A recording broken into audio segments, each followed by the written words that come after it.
تو آج ہم علامہ محمد اقبال کے افکار کی گہرائی میں اتر رہے ہیں۔ ہمارے پاس کچھ ذرائع ہیں، ایک یوٹیوب گفتگو ہے، کچھ مضامین ہیں، اور ان کی مدد سے ہم یہ سمجھنے کی کوشش کریں گے کہ اقبال کا پیغام آج کیوں اہم ہے، اور ان کی میراث کے گرد جو حالیہ بحث چل رہی ہے وہ کیا ہے۔ مقصد یہی ہے کہ ان ذرائع سے اہم نکات نکالیں۔ جی بالکل، اور یہ ذرائع بہت واضح کرتے ہیں کہ اقبال وہ صرف شاعر نہیں تھے، وہ ایک مفکر تھے، ایک فلسفی جن کا فلسفہ خودی پر یعنی اپنی ذات کی پہچان اور اس کی آپ کہیں بے پناہ صلاحیتوں کو سمجھنے پر زور دیتا ہے، اور پھر عمل اور کائنات میں انسان کا جو فعال کردار ہے اس پر۔ وہ چاہتے تھے کہ انسان صرف تماشائی نہ ہو بلکہ اپنی تقدیر خود بنائے، ایک ایکٹیو پلیئر بنے۔ صحیح۔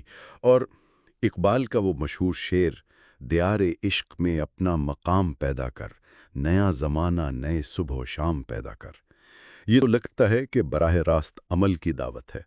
لیکن وہ جو یوٹیوب گفتگو کا آپ نے ذکر کیا، اس میں یہ بات بھی تھی کہ آج کی نسل شاید اس پیغام سے اتنا جڑی ہوئی محسوس نہیں کرتی۔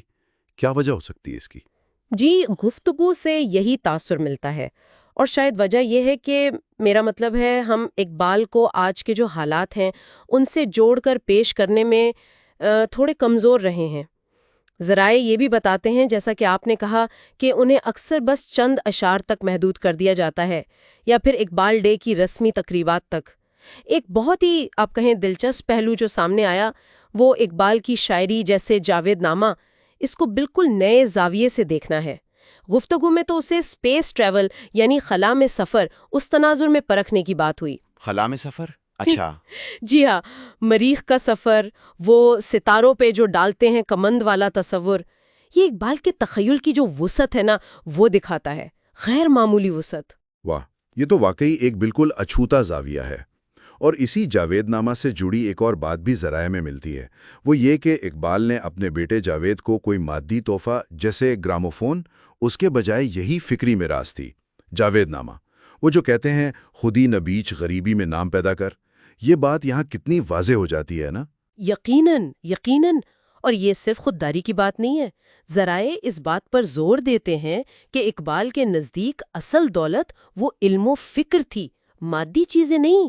یہ واقعہ تو آج کی نوجوان نسل کو، میرا مطلب ہے، ظاہری چمک دمک کے بجائے اپنی اندرونی صلاحیتوں کو پہچاننے اور انہیں بڑھانے کا پیغام دیتا ہے۔ غریبی سے مراد یہاں شاید دنیاوی مال و متاع سے بے نیازی ہے۔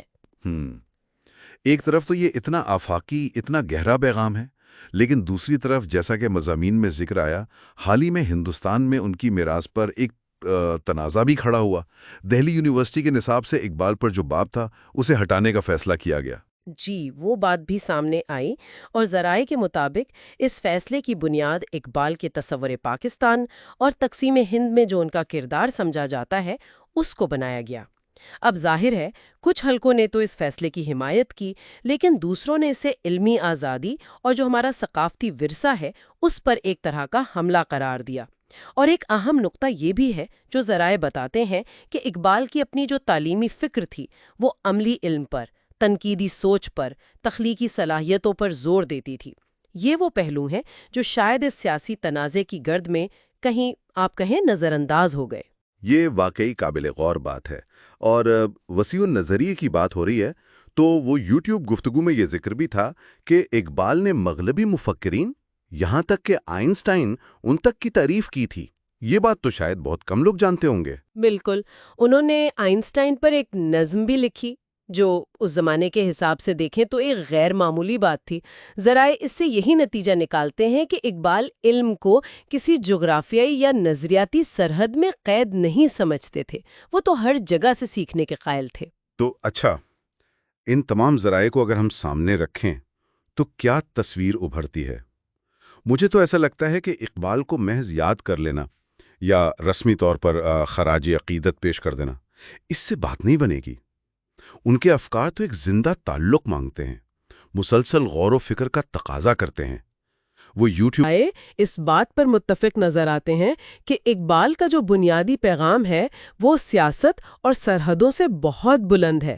وہ انسانی عظمت، اخلاقی اقدار اور فکری پرواز پر مرکوز ہے۔ اصل چیلنج تو یہ ہے کہ ان کے کام سے ایک سنجیدہ، ایک فعال، ایک ذاتی رشتہ کیسے قائم کیا جائے؟ صرف رسمی یاد یا چند اشعار دہرا لینے کے بجائے ان کی فکر کو آج کے مسائل سے، آج کے امکانات سے کیسے جوڑا جائے؟ ان کا پیغام کوئی جامد یادگار نہیں ہے، بلکہ وہ عمل اور تجدید فکر کی ایک، آپ کہیں، متحرک دعوت ہے۔ اور یہ ساری گفتگو یہ ہمیں اس ایک اہم سوال پر چھوڑ جاتی ہے کہ جب ہم اقبال جیسے کثیر الجہتی مفکرین کو صرف ایک مخصوص سیاسی یا نظریاتی اینک سے دیکھنے لگتے ہیں، تو کیا ہم لاشعوری طور پر ان کی وسیع فکری کائنات کے جو دوسرے انمول پہلو ہیں انہیں نظر انداز کرنے کا خطرہ مول نہیں لے رہے؟